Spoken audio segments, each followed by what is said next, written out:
ny farina tamin'ny fararenandro lasa teo ny Megawik na ny herinandro ny taranjantolona teto Madagasikara.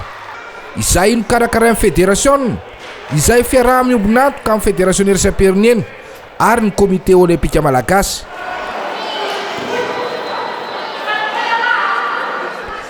Nisy expert efatra be zao ny fanotrina ny fametanana nandritry ny 10 andro mehery izy ireo izay avy amin'ny fédération iraisam-pirenena.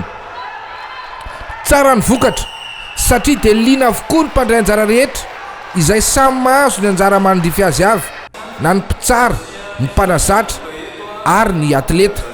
Tafiditra sady amin'ny fanomanan-tenantsika amin'ny lalao nosy ty faninanana ity izay atao eto Madagasikara afaka volana vitsivitsy. Mialohan'ny lalao nosy anefa de misy mifanana maro ihany koa miandry ny fédération. Isan'izany ny championnat Afrique izay atao any Tunisie eo amin'ny taranjantolona afaka telo herinandro. Isan'izany championnat d'Afrique izay fifanitsanana hiatrehana ny lalao olympique izay atao any Tunisie eo amin'ny taranjantolona afaka telo andro eo. Ao ihany koa ny lalaon'ireo tamin'ny teny frantsay izay atao atsy Congo ny 9 Jolay ka hatramin'ny 3 Aogositra ho avy zao. Midika zany fa misy ny fifaninanana ahafahandreo atleta miomana tsara amin'ny lalao nosy izay atao eto amintsika. Nambara amin'ny filohan'ny fédération fa vonona hiatrika ny lalao nosy izy ireo fa mangataka tolo-tanina amin'ny fanjakana satria de efa mihamanatona ny fotoana. Nolazainy fa tsy tokony ho lany andro amin'ny fandinihana sy fivoriana ambony latabatra foana sika fa efa fotoana natanterany eny an-kiandro zao. Tsy ny fédération na taranjantolona iriry ihany moa no tia ny tenena amin'izany fa ny fédération rehetra mihitsy ho hiatrany izy.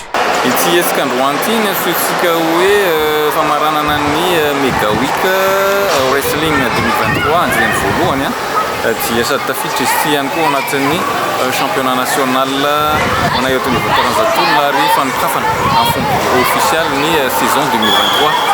Natsoinay manokana izy ity hoe official tickets. Inona moa le hoe official tickets dia hoe officialisé n'androany zany ny tena titulaire ny catégorie sy ny suppléant par catégorie satria mila tonga defa mazava zany hoe iza no tena tompon'ilay toerana hiatrika ny Jeux de ville, hiatrika ny Jeux de la francophonie, hiatrika ny rehetrarehetra reo. Zay zany aloha ny tena hoe anton'ity fifaninanam-pirenena androany zay ihany koa mazava loatra. Araka izany dia noentina nahafantarina ny tena tompon-daka eo amin'ny isan-tsokajina ity hetsika natao amin'ny fédération ity izay hiatrehana lalao nosy sy ny lalao firenena amin'ny teny frantsay.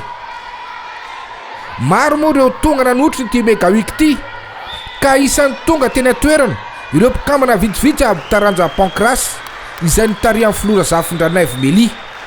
Nambara moa fa misy ifandraisana amin'ny taranjantolona ihany koa ny Pancras nandritry ny fifandraisam-pitenena nataony. Nisy moa ny fanomezana nomeny avy amin'ny Pancras an'ireo expert efatra iraisam-pirenena ireo mba ho fahatsiarovana ny fandalovan'ny teto Madagasikara. Marihana moa fa tonga avokoa ireo ligue 10 mandrafitra amin'ny fédération malagasy ny taranjantolona eto Madagasikara izay samy mitondra isan-tsokajina samy hafa avy.